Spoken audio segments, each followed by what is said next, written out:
Halo guys, selamat datang di channel FM Play. Setiap negara mempunyai ciri-ciri yang berbeda dengan negara lain. Umumnya tergantung pada pandangan hidup rakyat yang mendiami suatu negara, yang dilatar belakangi sejarahnya.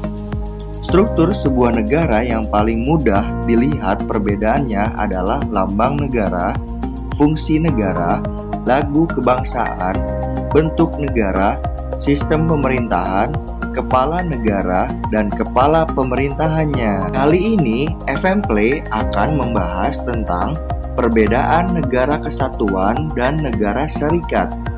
1. Negara dan wilayahnya. Negara serikat memiliki negara-negara bagian di bawahnya, yang biasanya disebut negara bagian, yang meskipun tidak berdaulat penuh, mempunyai hak yang sangat besar dan tidak dipengaruhi kebijakannya oleh pusat. Negara kesatuan mempunyai wilayah-wilayah di bawahnya yang biasanya disebut provinsi atau pemerintah daerah, yang tidak berdaulat dan mempunyai hak mengatur wilayahnya yang masih harus berpedoman pada pemerintah pusat. 2. Membuat undang-undang. Di negara serikat, negara bagian mempunyai hak kekuatan konstitusi, yaitu hak untuk membuat undang-undangnya sendiri tanpa terikat dengan pemerintah pusat. Yang terpenting, undang-undang tersebut masih sesuai dengan konstitusi yang mendasari negara. Contohnya, di beberapa negara bagian Amerika Serikat memberlakukan hukuman mati, sementara beberapa negara bagian lainnya tidak melaksanakan, karena masyarakatnya tidak menyetujui hal tersebut. Di negara kesatuan, undang-undang yang diberlakukan di wilayah pemerintah daerah adalah undang-undang dari pemerintah pusat. Pemerintah daerah dapat mengeluarkan peraturan yang mendukung kebijakan pemerintah pusat. Peraturan tersebut disebut peraturan daerah. 3. Hubungan struktural. Di negara serikat, hubungan struktural negara bagian dengan pemerintah pusatnya adalah sejajar. Tidak ada yang lebih tinggi selama masih berpegang kepada konstitusi.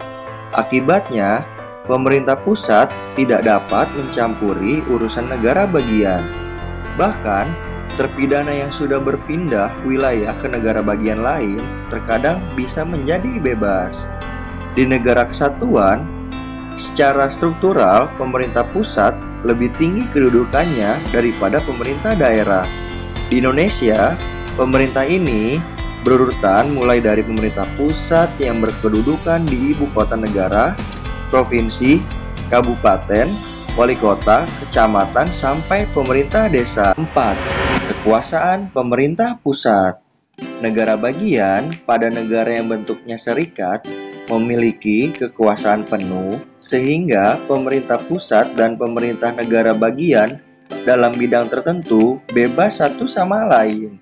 Contohnya, pemerintah pusat dalam mengatur hubungan luar negerinya dan mencetak uang sendiri tanpa pertimbangan negara bagian. Sebaliknya, negara bagian bebas mengatur kebudayaan, kesehatan, dan ras yang ada di wilayahnya tanpa campur tangan pemerintah pusat. Sementara, dalam negara kesatuan, wewenang pemerintah pusat dan daerah saling tergantung satu sama lain.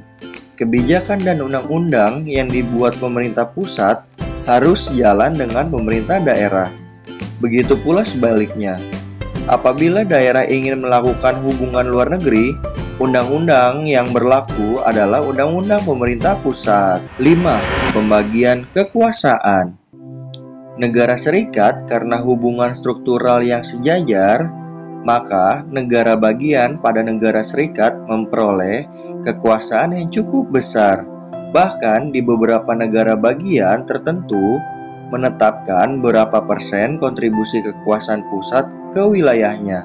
Sedangkan pada negara kesatuan menganut sistem pembagian kekuasaan yang diatur oleh undang-undang. Ada negara yang menganut sistem sentralisasi, semua diatur oleh pemerintah pusat, dan ada juga yang menganut sistem desentralisasi, pembagian kekuasaan antara pemerintah pusat dan pemerintah daerah. Undang-undang mengatur apa saja wewenang pusat dan daerah secara jelas, sehingga diharapkan tidak akan menimbulkan konflik. Demikian video kali ini, semoga kalian semua suka dan dapat menambah wawasan. Sampai ketemu lagi di video berikutnya.